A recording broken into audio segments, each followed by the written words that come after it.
നമ്മൾ രാമായണത്തിലെ ബാലകാണ്ഡത്തിലൂടെയാണ് കടന്നുപോയിക്കൊണ്ടിരിക്കുന്നത്. കഴിഞ്ഞ ദിവസം നമ്മൾ മിഥിലാ രാജധാനിയിലേക്ക് പ്രവേശിക്കുന്ന രാമലക്ഷ്മണന്മാരെയും വിശ്വാമിത്ര മഹർഷിയെയും കണ്ടു.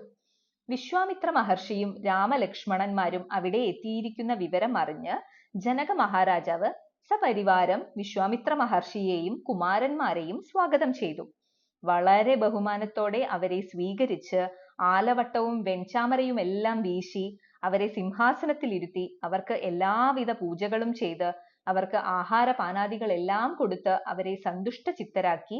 അതിനുശേഷം ആരാണ് ഈ കുമാരന്മാർ എന്ന് വിശ്വാമിത്ര മഹർഷിയോട് ജനക മഹാരാജാവ് ചോദിച്ചു. അപ്പോൾ വിശ്വാമിത്ര മഹർഷി പറഞ്ഞു, ഇവർ അയോധ്യാധിപതിയായ ദശരഥ മഹാരാജാവിന്റെ മക്കളാണ്. മൂത്തയാളാണ് രാമൻ, മൂന്നാമനാണ് ലക്ഷ്മണൻ എന്ന് പറഞ്ഞ് രാമലക്ഷ്മണന്മാരെ ജനക മഹാരാജാവിന് പരിചയപ്പെടുത്തി കൊടുത്തു. ഇവർ രണ്ടുപേരെയും ഞങ്ങളുടെ യാഗങ്ങളെല്ലാം മുടക്കുന്ന രാക്ഷസന്മാരെയെല്ലാം ഇല്ലായ്മ ചെയ്ത് യാഗരക്ഷ ചെയ്യുന്നതിനു വേണ്ടി ഞാൻ കൊട്ടാരത്തിൽ നിന്നും കൂട്ടിക്കൊണ്ടുവന്നതാണ്. അങ്ങനെ ഇവർ ഞങ്ങളെ ശല്യം ചെയ്തിരുന്ന കൊടും രാക്ഷസന്മാരെയും താടകയെയും സുബാഹുവിനെയും എല്ലാം വധിച്ച് യാഗരക്ഷ നടത്തി. അതിനുശേഷം ഞങ്ങൾ വരുന്ന വഴിക്ക് അഹല്യാദേവിക്ക് മോക്ഷം നൽകി. അങ്ങനെ അവിടെ നിന്നും ഇപ്പോൾ നേരെ മിഥിലാപുരിയിലേക്ക് വന്നിരിക്കുകയാണ് എന്നും വിശ്വാമിത്ര മഹർഷി കൂട്ടിച്ചേർത്തു. ഇവിടെ ഒരു ശൈവചാപമുണ്ട് എന്ന് ഞങ്ങൾ കേട്ടിട്ടുണ്ട്.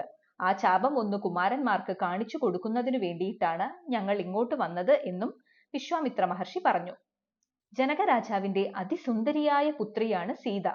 സീതയെ പോലെ സൗന്ദര്യമുള്ളതായി ഈ ഭൂമിയിൽ മറ്റാരും തന്നെ ഇല്ല എന്നാണ് പറയപ്പെടുന്നത്.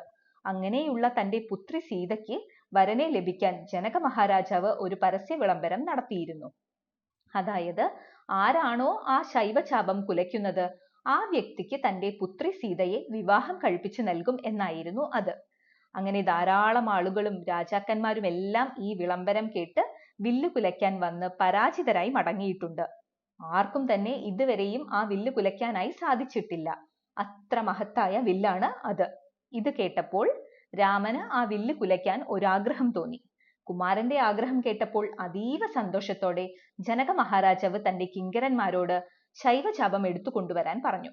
ആ ശൈവചാപത്തിന് മൃത്യുശാസനം എന്നും ത്രയംബകം എന്നും പേരുണ്ട്.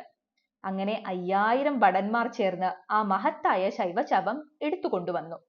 ശൈവചാപം കണ്ടപ്പോൾ രാമൻ വളരെ കൗതുകത്തോടെ ആ ചാപം ഒന്ന് നോക്കിക്കൊണ്ട് അതിനെ ഒന്ന് തൊട്ട് വന്ദിച്ചു.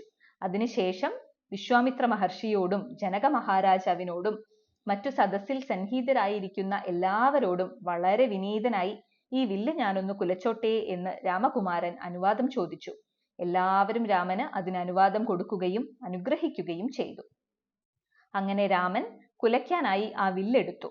രാമൻ ആ വില്ലിന്റെ ഞാണൊന്ന് ചെറുതായി അനക്കിക്കൊണ്ട് ആ വില്ല് കുലച്ചപ്പോൾ ഇടിമുഴക്കം പോലൊരു ശബ്ദമുണ്ടായി. എഴുത്തച്ഛൻ അതിമനോഹരമായാണ് ഈ രംഗം രാമായണത്തിൽ വർണ്ണിച്ചിരിക്കുന്നത്. അത് ഇപ്രകാരമാണ്. ഇടിവെട്ടിയിടും വണ്ണം വിൽമുറിഞ്ഞൊച്ച കേട്ടു നടുങ്ങി രാജാക്കന്മാർ ഉരകങ്ങളെ പോലെ മൈഥിലി മയിൽപേട പോലെ സന്തോഷം പൂണ്ടാൾ കൗതുകമുണ്ടായി വന്നു ചേതസീ കൗശികനും.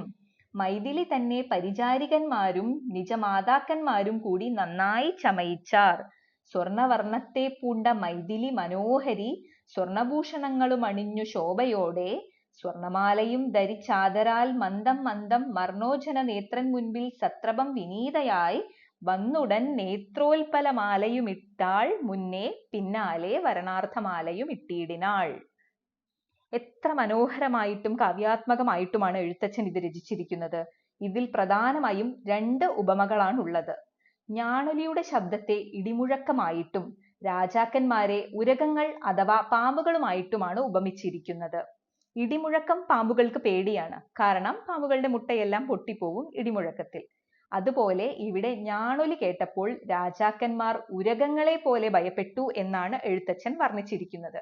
ഞാണൊലിയുടെ ഇടിമുഴക്കം പോലത്തെ ശബ്ദം കേട്ടപ്പോൾ രാജാക്കന്മാർ ഉരകങ്ങളെ പോലെ ഭയന്നു. കാരണം ഇനി അവർക്ക് മൈഥിലിയെ അഥവാ സീതാദേവിയെ കിട്ടില്ല. കാരണം വില്ല് കുലച്ചു കഴിഞ്ഞു. മൈഥിലിയാവട്ടെ മയിൽപേട പോലെ സന്തോഷിച്ചു. ഇടിവെട്ടി പുറകെ മഴ പെയ്യുന്നത് മയിലിന് വളരെ സന്തോഷമാണ്. അതുകൊണ്ട് തന്നെ ഇവിടെ മൈഥിലിയെ മയിൽപേടയോടാണ് ഉപമിച്ചിരിക്കുന്നത്. ഞാണൊലിയുടെ ഇടിമുഴക്കം പോലുള്ള ശബ്ദം കേട്ടപ്പോൾ മൈഥിലി മയിൽപേട പോലെ തന്റെ വരന് ലഭിച്ചതിൽ ആനന്ദ നൃത്തമാടി എന്നാണ് എഴുത്തച്ഛൻ വർണ്ണിച്ചിരിക്കുന്നത്. പിന്നീട് മന്ദം മന്ദം എല്ലാ സ്വർണ്ണാഭരണങ്ങളും അണിഞ്ഞ് മനോഹരിയായി മൈഥിലി രാമനെ ആദ്യം ഒന്ന് നോക്കി. അതാണ് നേത്രോൽപലമാലയും ഇട്ടു എന്ന് പറഞ്ഞിരിക്കുന്നത്. അതിനുശേഷമാണ് വരണമാല്യം ചാർത്തിയത്. ശേഷം അടുത്ത വീഡിയോയിൽ.